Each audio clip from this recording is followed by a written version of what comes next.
रज्जो, तू यहाँ? तू आज काम पे भी नहीं आई? आज मन्नू की स्कूल की बस लग गई है ना, इसलिए इसको छोड़ने आई थी। स्कूल की बस?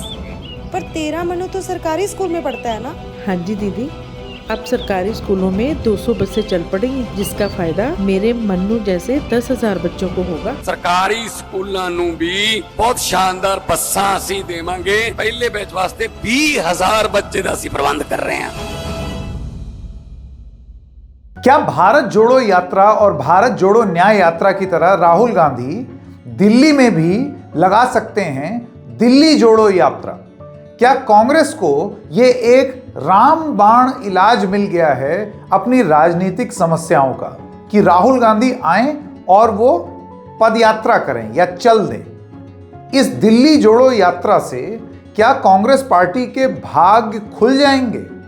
दिल्ली वो जगह जहां पर शीला दीक्षित के नेतृत्व में कांग्रेस पार्टी का बड़ा अच्छा प्रदर्शन रहा है, 15 साल तक रहा है, और अब उसी दिल्ली में कांग्रेस पार्टी एक तरीके से संगठन की अगर बात करें पूरी तरीके से नस्तनाबूत हो चुकी है। पूरा कांग्रेस आम आदमी पार्टी बन गया है, खासतौर से काडर।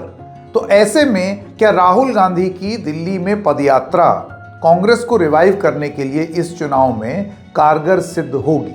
नमस्कार, मेरा नाम है संकेत उपाध्याय और आप देख रहे हैं इशारों इशारों में। तो सबसे पहले ये आ कहां से रहा है? देखिए, अखबारों में अब और मीडिया में ये रिपोर्ट्स आनी शुरू हो गई हैं कि 26 जनवरी के बाद, यानी कि जब गणतंत्र दिवस मना लिया जाएगा, उसके बाद करीब 8 दिन बचेंगे। 8 भी नहीं, मतलब कैंपेनिंग के लिए आप ये समझिए कि आधा 26, 27, 28, 29, 30, 31, यानी कि 5.5 दिन यहां और उसके बाद 3 दिन फरवरी में, यानी कि मोटे मोटे 8 दिन बचेंगे कांग्रेस पार्टी के पास प्रचार करने के लिए। ऐसे में एक मसौदा तैयार हो रहा है कांग्रेस में, जिसमें इन 8 दिन के लिए राहुल गांधी दिल्ली की अलग अलग जगहों पर, जहां पर करीब 12 विधानसभा क्षेत्र चिन्हित किए जा रहे हैं, जहां पर राहुल गांधी पदयात्रा कर सकते हैं, बिल्कुल उसी तर्ज पर जैसे भारत जोड़ो यात्रा हुई थी। अब दिल्ली एक शहर है। दिल्ली शहर में अगर आप एक जगह से दूसरी जगह जाना चाहें तो गाड़ी में इतना समय नहीं लगता है। आप पूरी दिल्ली रिंग रोड के माध्यम से कुछ घंटों में घूम करके खत्म कर सकते हैं। आबादी बहुत ज्यादा है, सीटें 70 हैं। तो ऐसे में क्या उन स्ट्रेटेजिक सीट्स को चिन्हित किया जा रहा है कांग्रेस पार्टी द्वारा, जहां पर उनको यह लगता है कि इस बार वो कुछ करके दिखा सकते हैं, और राहुल गांधी की ही पदयात्रा क्यों? एक चीजें बहुत इंटरेस्टिंग हैं।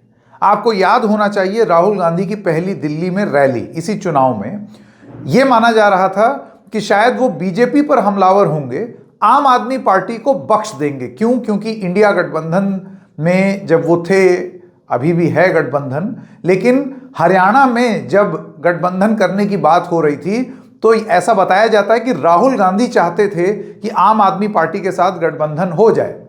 वो हो नहीं पाया, और उसके बाद फिर हमने देखा कि आम आदमी पार्टी ने भी अपने उम्मीदवार हरियाणा में उतार दिए। बहुत सफल नहीं हुए, लेकिन अगर ये गठबंधन हो जाते तो शायद वो जो थोड़ी थोड़ी वोट से कांग्रेस पार्टी हारी है, वो स्थिति ना होती। ऐसे में दिल्ली में क्या अब कांग्रेस पार्टी को यह लगता है कि 10 साल की इनकम्बेंसी, यानी कि 10 साल तक केजरीवाल रहे हैं, तो ऐसे में केजरीवाल के साथ दिखने में आप उस तरीके से लोगों को रिझा नहीं पाएंगे। बजाय इसके आप लोगों को एक विकल्प प्रस्तुत करें कि अगर आप केजरीवाल से नाखुश हैं तो सिर्फ बीजेपी ही विकल्प नहीं है, कांग्रेस भी एक विकल्प है। अब कांग्रेस का संगठन और पूरा ढांचा दिल्ली में 2013 के बाद तो कोलैप्स ही कर गया। कहां 2013 में उनकी 8 सीटें आईं, उसके बाद 2015 में वो घट के 0 हो गई, और उसके बाद 2020 में भी वो 0 ही रही। वोट शेयर भी एकदम आप ये समझिए कि शर्म आ जाने जितना। कांग्रेस को ये कॉन्फिडेंस कहां से आ रहा है?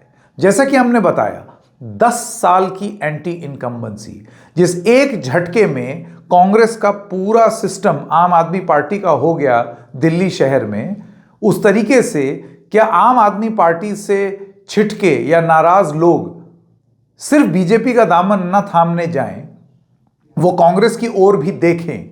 क्या इस गणित में लगी हुई है कांग्रेस पार्टी? कई चीजें। नंबर 1, दिल्ली का दलित वोटर। दिल्ली में आपको जान के ये ताज्जुब होगा कि नेशनल पर कैपिटा इनकम से दिल्ली की जो पर कैपिटा इनकम है वो भले ही ज्यादा हो, क्योंकि शहर है ना, यहां की पर कैपिटा इनकम ज्यादा होगी, लेकिन दिल्ली में ही कई ऐसे विधानसभा क्षेत्र हैं जहां पर कैपिटा इनकम लोगों की बहुत कम है, जहां पर लोगों की आमदनी बहुत कम है, गुजर बसर करने के लिए भी उनके पास पैसे नहीं हैं। यानी कि शहरी गरीबी एक बहुत बड़ा मुद्दा है दिल्ली में। पिछले 10 साल में यह बढ़ा है, आंकड़े बताते हैं। ऐसे में अपने आप को गरीबों की रहनुमा साबित करने वाली आम आदमी पार्टी को विफल बताने का, क्योंकि गरीबी तो बढ़ी है, तो उसको विफल बताने का एक प्रयास कांग्रेस को करते हुए दिखता है। उनको लगता है कि ये काम हम कर ले सकते हैं, कम से कम वो वोट बैंक जो एक वक्त हमारा ही था, उसके बाद फिर आम आदमी पार्टी के पास चला गया, अगर वो आम आदमी पार्टी से 10 साल के शासन से नाराज है तो फिर वो बीजेपी के पास क्यों जाए, एक मौका हमको दे दे। तो एक तो हो गए पिछड़े, दूसरे दलित। भारी संख्या में बहुत सारे ऐसे पॉकेट्स हैं जहां पर एससी कम्युनिटी के वोट्स बहुत हावी हैं। एक वक्त था जब दिल्ली में बीएसपी एक बहुत बड़ा रोल प्ले करती थी इस समुदाय के बीच में। बीएसपी इस बार एकदम आउट ऑफ द पिक्चर है। अब ये वोट बैंक कहां जाएगा, ये वोटर्स कहां जाएंगे? कांग्रेस का कैलकुलेशन ये है कि इस वोटर को हम अपनी ओर रिझा सकते हैं, अपनी ओर ला सकते हैं। तीसरी बात, मुसलमान। दिल्ली के बहुत सारे ऐसे इलाके हैं जहां पर मुस्लिम वोटर बहुत हद तक निर्णायक भूमिका निभाता है। याद कीजिए जो चुनाव हुए थे एमसीडी के, पार्षद के जो चुनाव हुए थे, उसमें कांग्रेस पार्टी का प्रदर्शन नॉर्थ ईस्ट दिल्ली और खास तौर से उस इलाके में जहां पर दिल्ली में दंगे हुए थे, वहां कांग्रेस पार्टी का प्रदर्शन अच्छा रहा था। यानी कि बहुत हद तक वो अपना स्ट्राइक रेट लौटा करके लेके आए थे। अब जाहिर सी बात है, जब सब कुछ लुटपिट गया तो आप कुछ भी अगर गेन करेंगे तो वो स्ट्राइक रेट ज्यादा ही होगा। ऐसे में क्या कांग्रेस पार्टी को ये उम्मीद है कि मुसलमान उनके साथ जा सकते हैं और आम आदमी पार्टी के खिलाफ वोट कर सकते हैं? एक धारणा भी ये कांग्रेस के अगर आप नेताओं से बात की करेंगे तो वो आपको ये बताएंगे कि अरविंद केजरीवाल को जगह जगह जाके कांग्रेसी नेता इस तरीके से प्रस्तुत करते हैं कि ये तो सॉफ्ट हिंदुत्व करते हैं, ये बीजेपी की ही एक प्रतिबिंब है, ये बीजेपी की ही एक छवि है। तो आप इनको कंसिडर मत कीजिए, हमें कीजिए। और इन सब चीजों को मिला करके उसके बाद उसके ऊपर राहुल गांधी की पदयात्रा का तड़का अगर आप लगा दें, जिसमें आप वो यात्रा अलग अलग जगह पर रोड शो और उनका पैदल यात्रा इनकी कंस्टिट्यूएंसीज में निकाल करके लेके जाएं, तो क्या चीजें पलट सकती हैं? सबसे पहली बात, क्या राहुल गांधी की पदयात्रा कामयाब है भी या नहीं? देखिए, लोकसभा के जब चुनाव हुए तो दो मुख्य पदयात्रा राहुल गांधी ने की। एक तो पदयात्रा थी, दूसरी बस यात्रा थी। तो साउथ में बहुत हद तक, महाराष्ट्र में भी, साउथ में भी, अलग अलग जगहों पर एक मोमेंटम ऐसा बना कि कांग्रेस का यह मानना है कि जहां जहां भारत जोड़ो यात्रा गई उसने कांग्रेस पार्टी को रिवाइव करने का काम किया है। वो पार्टी जो 52 पर थी 99 पर आ गई, ये कांग्रेस सबूत की तरह लोगों के सामने प्रस्तुत करती है। ऐसे में कांग्रेस को यह लगता है कि उनका ट्रम्प कार्ड, सबसे बड़ा चेहरा राहुल गांधी ही है। और अगर राहुल गांधी पदयात्रा और बस यात्रा देश के चुनाव के लिए कर सकते हैं, तो दिल्ली में उनकी अगर एक पदयात्रा हो जाए और खास तौर से उन कॉन्स्टिट्यूएंसीज में जहां उनको कुछ उम्मीद जग रही है, तो ऐसे में यह चांस क्यों ना लिया जाए। अब सबसे बड़ी बात यह होगी कि यह पदयात्रा क्या रंग लाएगी, क्या कांग्रेस पार्टी के सोए हुए भाग खोल देगी दिल्ली में, जो कि आप जानते हैं पिछले 11 साल से एकदम बर्बाद हो चुकी है पार्टी। क्या वो रिवाइवल की ओर जा सकते हैं? जिस तरीके से ड्रामेटिकली पार्टी फोल्ड अप हो गई थी दिल्ली में, क्या उसी नाटकीय अंदाज में पार्टी रिवाइव भी हो सकती है विधानसभा में?